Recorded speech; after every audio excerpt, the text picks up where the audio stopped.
जय Hind friend. Class 10th UP board के सभी छात्रों को जय हिंद। जी हाँ दोस्तों, आप लोगों की सामाजिक विज्ञान की बोर्ड परीक्षा अब नज़दीक है, यानी कि 7 मार्च को आपकी सामाजिक विज्ञान की बोर्ड परीक्षा होने वाली है।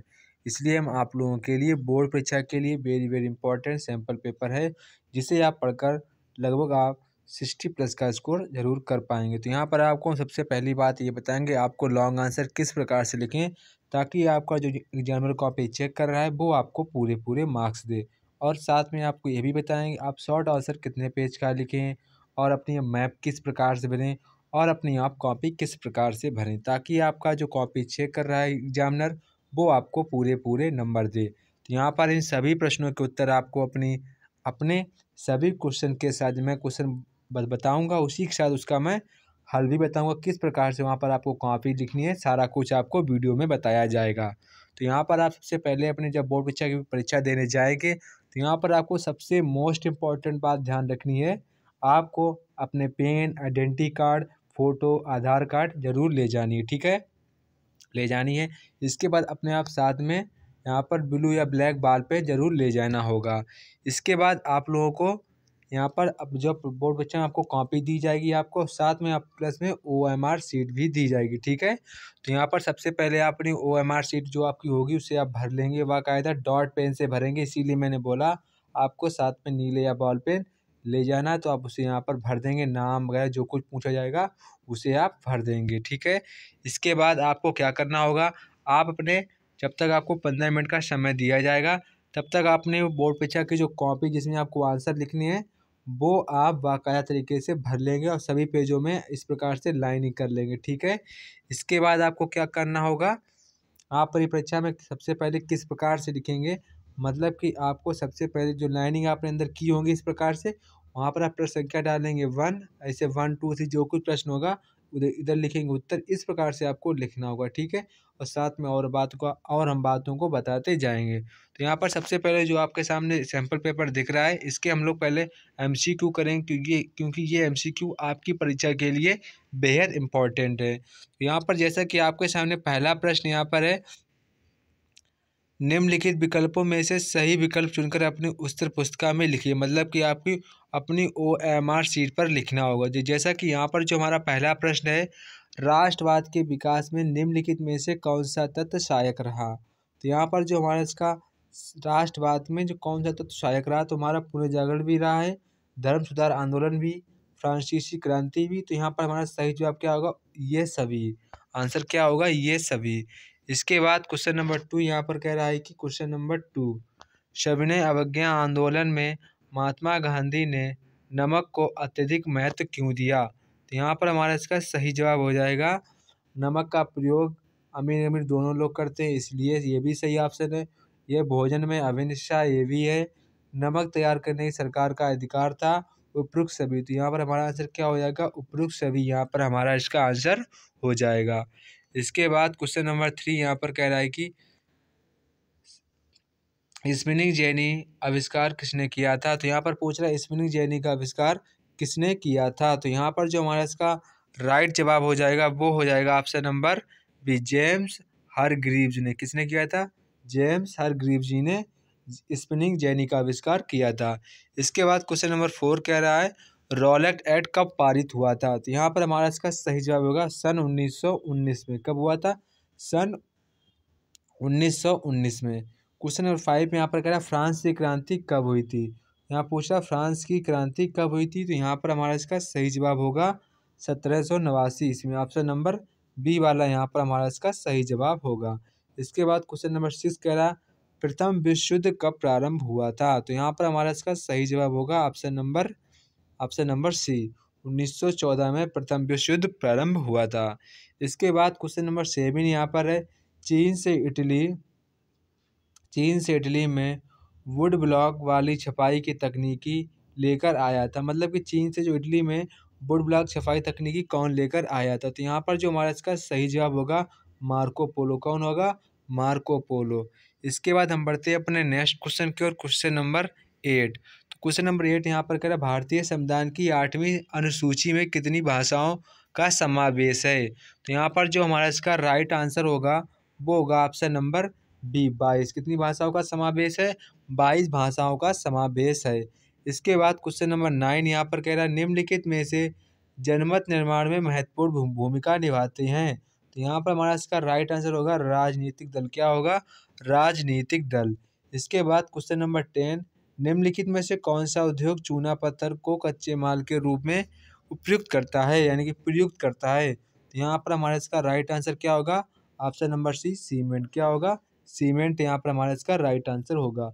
इसके बाद क्वेश्चन नंबर 11 कह रहा है निम्नलिखित में से कौन सी एक रेशेदार फसल है? तो यहाँ पर जो हमारा इसका राइट आंसर पूछा है रेशेदार फसल कौन सी है? तो यहाँ पर हमारा इसका राइट आंसर होगा जूट। क्या होगा? जूट यहाँ पर हमारा इसका राइट आंसर होगा। इसके बाद क्वेश्चन नंबर 12 झरिया प्रसिद्ध है। तो यहाँ पर हमारा इसका राइट आंसर होगा झरिया प्रसिद्ध है, मतलब झरिया किसके लिए प्रसिद्ध है? तो यहाँ पर हमारा इसका राइट आंसर होगा कोयला के लिए प्रसिद्ध है। किसके लिए प्रसिद्ध है? कोयला के लिए।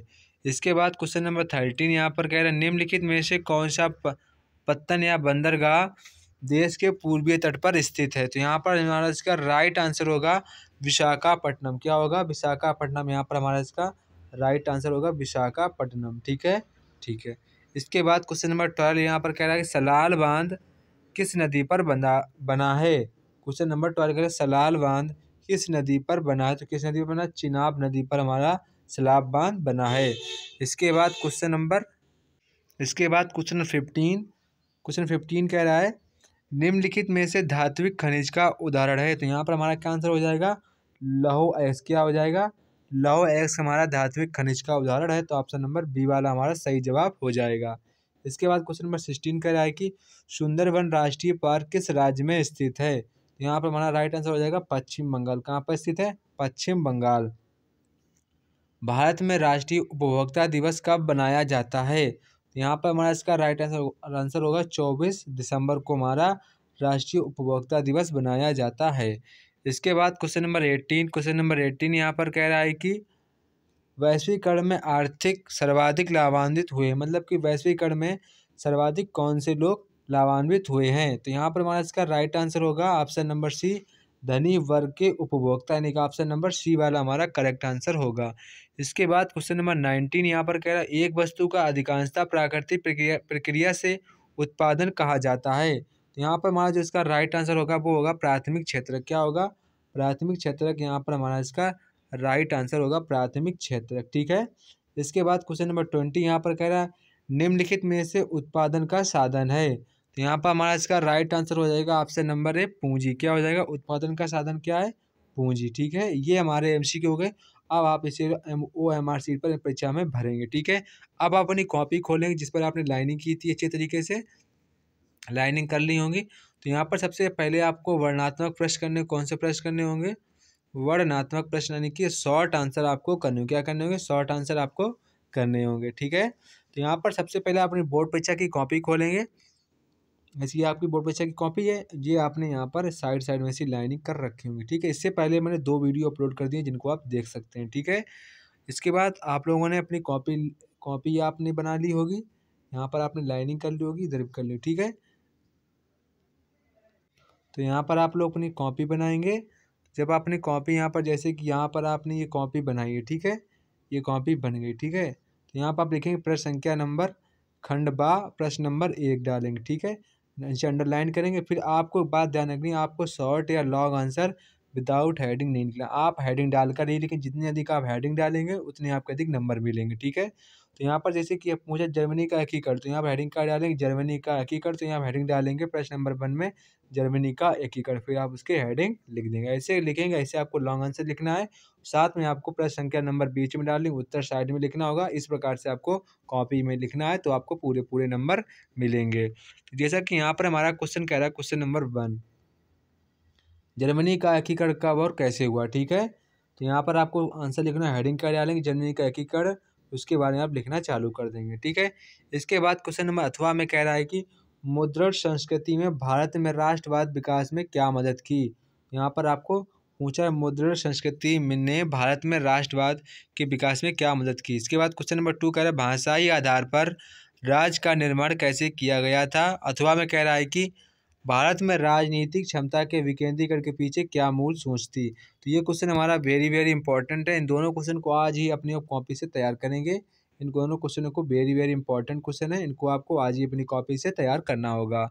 इसके बाद क्वेश्चन नंबर 3 यहाँ पर कह रहा है, क्वेश्चन नंबर 3, पहाड़ी क्षेत्रों में मृदा अपरदन को रोकथाम के लिए क्या कदम उठाए गए। तो सबसे पहले आप हेडिंग क्या डालेंगे, पहाड़ी क्षेत्रों में मृदा अपरदन, हेडिंग डालेंगे। फिर इसके बारे में आप लिखेंगे, फिर हेडिंग डालेंगे रोकथाम, उसके बारे में लिखेंगे तो आपको कोई भी नंबर नहीं काटेगा। इसके बाद अथवा में यहाँ पर कह रहा है कि ऊर्जा के परंपरागत स्रोत किसे कहते हैं, उदाहरण दीजिए। क्वेश्चन नंबर 4 यहाँ पर कह रहा है कि धारणीयता का विषय विकास के लिए क्यों महत्वपूर्ण है। अथवा में कह रहा है भारत में विदेशी निवेश को आकर्षित करने के लिए कोई 3 उपाय सुझाइए। तो यहाँ पर आपको ये क्वेश्चन भी हमारा वेरी इंपॉर्टेंट हो जाता है अथवा वाला, इसको अपनी कॉपी से आज ही तैयार करेंगे। इसके बाद क्वेश्चन में वर्णनात्मक प्रश्न यहाँ पर कह रहा है आपको, यानी कि लॉन्ग आंसर, और आपको लॉन्ग आंसर कम से कम 3.5 पेज का लिखना हो। कितने, 3.5 पेज, यानी कि 3 प्लस आधा पेज का लिखना होगा, तभी आपको यहाँ पर 6 नंबर पूरे पूरे मिलेंगे। अगर आप कम से लिखो तो कम से कम आप 3 पेज या 2.5 पेज का जरूर आंसर लिखें। जैसे कि यहाँ पर हमारा पहला क्वेश्चन कह रहा है विथ हेडिंग डालकर लिखना होगा। तो यहाँ हमारा पहला क्वेश्चन कह रहा है, द्वितीय विश्व युद्ध के बाद अंतर्राष्ट्रीय अर्थव्यवस्था के समझ क्या समस्याएं थी, जिससे ब्रिटेन वुड्स सम्मेलन द्वारा किस प्रकार सुलझाया गया। अथवा में कह रहा है, पहले सार गर्भित लेख कीजिए। चौरी चौरा की घटना पर आपको लेख लिखना है, गांधी जी की दांडी यात्रा पर लेख लिखना होगा। यहाँ पर आपको कोई एक करना होगा, जिस पर आपको आसान लगे वही करना। आसान का मतलब जिस पर आपको अधिक से अधिक हेडिंग आए। इसके बाद क्वेश्चन नंबर 6 यहाँ पर कह रहा है कि आर्थिक क्रियाओं के 3 प्रकारों का वर्णन कीजिए। अथवा में कह रहा है, आग्नेय व कायांतरित चट्टानों में से खनिज का निर्माण कैसे होता है। तो ये क्वेश्चन आपको वेरी इंपॉर्टेंट, दोनों क्वेश्चन, इसको आपको अपनी कॉपी से तैयार करना होगा, ठीक है। इसके बाद क्वेश्चन नंबर 7 यहाँ पर कह रहा है, 7 भी क्वेश्चन वेरी इंपॉर्टेंट है, इसको भी आप इन दोनों कॉपी से बुक से तैयार करेंगे। लोकतंत्र के गुण व दोषों का वर्णन कीजिए, अथवा राजनीतिक दलों के सामने क्या चुनौतियां थीं, ठीक है। इनको आपको आज ही अपनी कॉपी से तैयार करना होगा। इसके बाद क्वेश्चन नंबर 8 यहाँ पर कह रहा है, आधुनिक युग में बैंक का क्या कार्य संपन्न करता था। अथवा में कह रहा है, मानव उपभोक्ता आंदोलन कैसे प्रारंभ करने के लिए उत्तरदायी कारणों की व्याख्या कीजिए। तो यहाँ पर आपको उत्तरदायी कारणों की व्याख्या करनी होगी।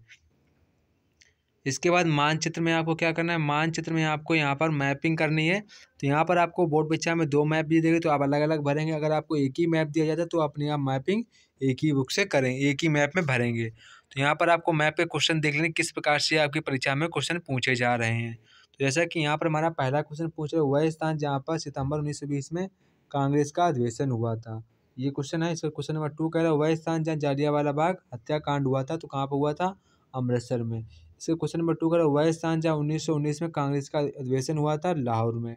वह स्थान जहाँ सूती मिल श्रमिकों का सत्याग्रह हुआ था, अहमदाबाद। वह स्थान जहाँ 1927 में कांग्रेस का अधिवेशन हुआ था, तो कोलकाता, ठीक है। तो यहाँ पर आपको ऐसे प्रश्न वहाँ पर मैपिंग में देखने को मिलते हैं, तो काफ़ी आसान क्वेश्चन आते हैं जिन्हें आपको करना होगा। इसके बाद क्वेश्चन नंबर यहाँ पर खा में मैपिंग करनी होगी। तो खा में मैपिंग आपको एक बार लिखना होगा अपनी कॉपी में, एक आधा नंबर आपको भरने का मिलता है। तो यहाँ पर क्या करना है, उत्तर प्रदेश की राजधानी को चिन्हित करना होगा। इसके बाद अथवा में कह रहा है कि किसी परमाणु केंद्र का नाम है, तारापुर महाराष्ट्र लिख देना है, लखनऊ लिख देना है। इंदिरा गांधी एयरपोर्ट हवाई पत्तन चिन्ह द्वारा आपको दर्शाना होगा, ठीक है, दिल्ली में कर सकते हैं। तो क्वेश्चन नंबर 5 कह रहा है, गुजरात की राजधानी आपको बतानी होगी। इस पर गुजरात राजधानी क्या है, गांधीनगर। गेहूँ उत्पादन आपको कोई क्षेत्र बताना हो, कौन सा हो जाएगा, आप यूपी लिख सकते हैं और बिहार भी लिख सकते हैं। तो ये आपके मैपिंग से क्वेश्चन, तो इस प्रकार से आपके बोर्ड परीक्षा में लगातार क्वेश्चन पूछे जा रहे, तो आपको इसी तरीके से यहाँ पर आपको तैयारी करनी होगी, ठीक है। तो ये था आपका पूरा आज का पेपर, जो कि आपके लिए काफ़ी इंपॉर्टेंट था, इसीलिए मैंने आप लोगों के समक्ष ही पेपर रखा। तो आप इसे अच्छे तरीके से तैयार कर लेंगे ताकि आपको यहाँ पर पढ़ने में कोई भी दिक्कत ना हो। तो आप इसे पूरा पेपर पढ़ेंगे, इसी तरीके से तैयारी करेंगे, तो यहाँ पर आपको पूरे नंबर लाने से कोई भी नहीं रोक सकता है। जय हिंद दोस्तों, फिर मिलते हैं अपने नेक्स्ट वीडियो में, तब तक कि आप सभी लोगों को जय हिंद। हमने 2 सेट पहले करा रखे हैं, अब 1 सेट, ये 3 सेट हो गए हैं। अगर आप 3 सेटों को तैयार कर लेते हैं तो यहाँ पर आपको कोई भी दिक्कत नहीं होगी।